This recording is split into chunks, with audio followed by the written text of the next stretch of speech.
Hi and welcome to Mango's Compliance Conversations, and where we get experts and people with knowledge to come along and present some of that information to you. Today we're going to talk about SWMS. What are they any use? Why can they be, say, only 10 pages long or to 150 pages long? So we've got Laurie O'Donoghue from Total Management and Training and Craig from Mango from the marketing department. So Craig, when you were an auditor auditing safety systems, had you ever heard of a SWM 10 years ago? No, I hadn't heard at all. I hadn't actually seen any. I was mainly auditing around New Zealand, and it's a new thing that's appeared in New Zealand, these safe work method statements.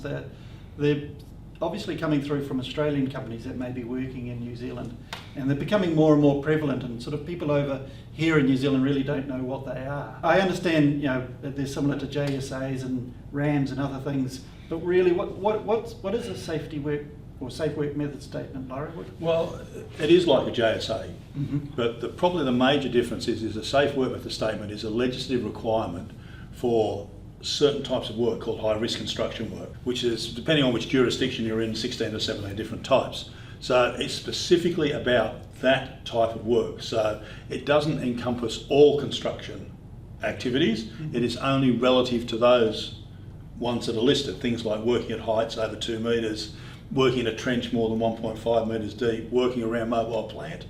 Just some of the common examples that you would have for it. And the safe work method statement should be developed for those.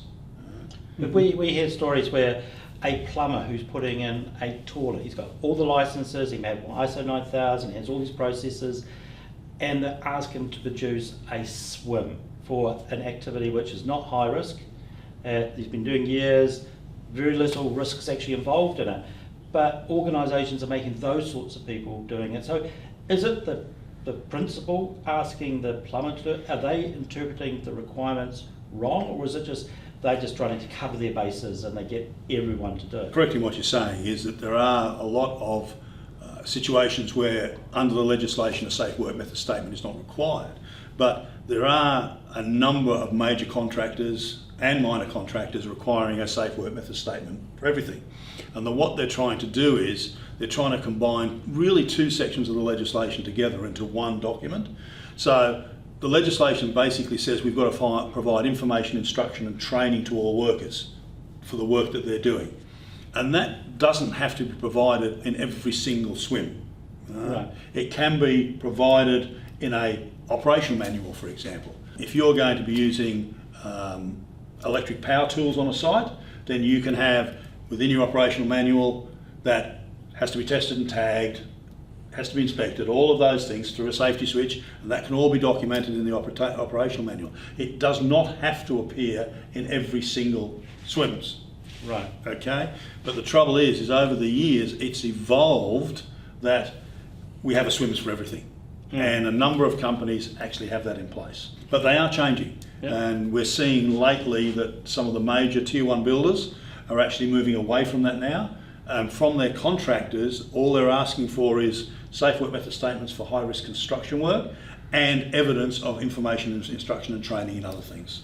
Right, okay. So the regulators, like the Federal Safety Office, Commission in Australia? Yep. Office of the Federal Safety Commission. They seem to have not, when I came across them sort of 7 or 8 years ago, they seem to not, they always encouraged it by the seams of it, because they wouldn't say, no, you don't need this.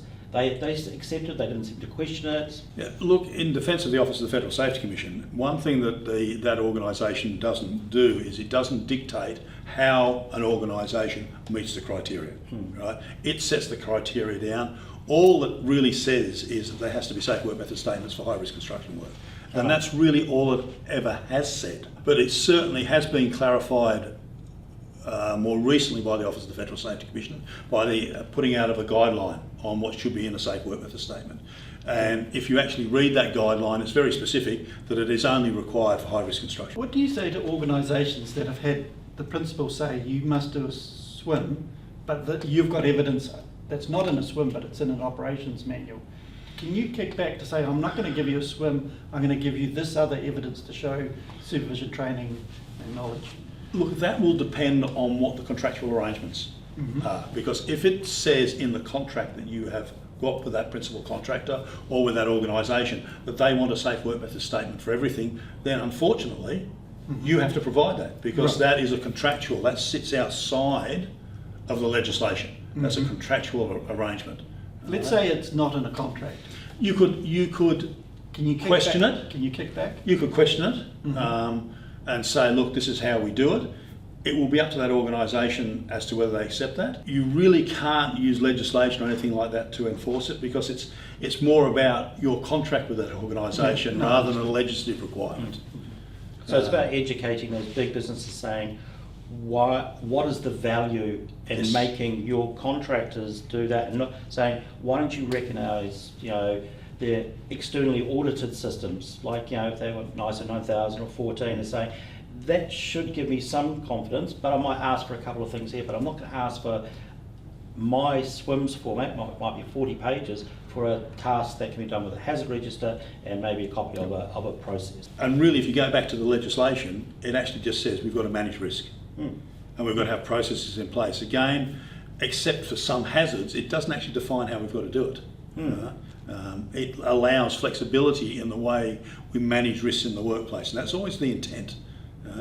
The problem is, as I said, over the years it's evolved. Some of it's dependent on individuals. Some individuals have very, very defined ideas about what should be in safe work method statements. And if they're in a position of authority in that organisation, well, that's the way that organisation will work. Because one of the things that when we started selling mango into Australia, is that I came up against these SWMS, and I remember seeing my very first SWM, and it was like about bloody yay thick. I thought it was actually the whole operations manual, but it was only for one function.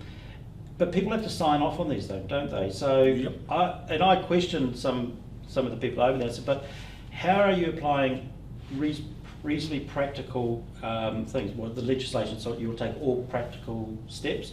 If someone's reading's a bit of an issue for them, getting them to read something that's 20 pages or 100 pages is not very practical. So if that person had an accident and they said, show me this document, and you pulled up this whopping great big thing and say, but this person can't even read, or their level of reading and comprehension is not very good, you haven't actually done what you're supposed to have done. That's a very accurate description, because the reality is when you get SWMs of numerous pages, and then we say to the guys, you need to understand this, and they sign the back.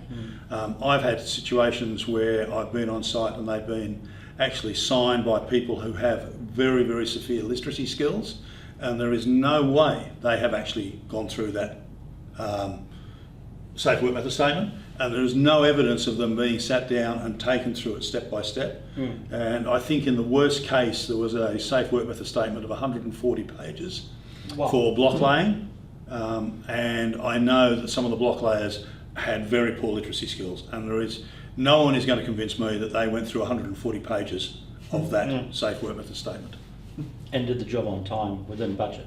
Yeah, true. Yeah. Not the area I was looking at, but it's very true. In summary, I think SWMs are a powerful thing when used right, but they have to be practical. The intended outcome has to be met, is to pass knowledge for a high risk activity. So for any safety managers are out there who are writing these things, remember your audience.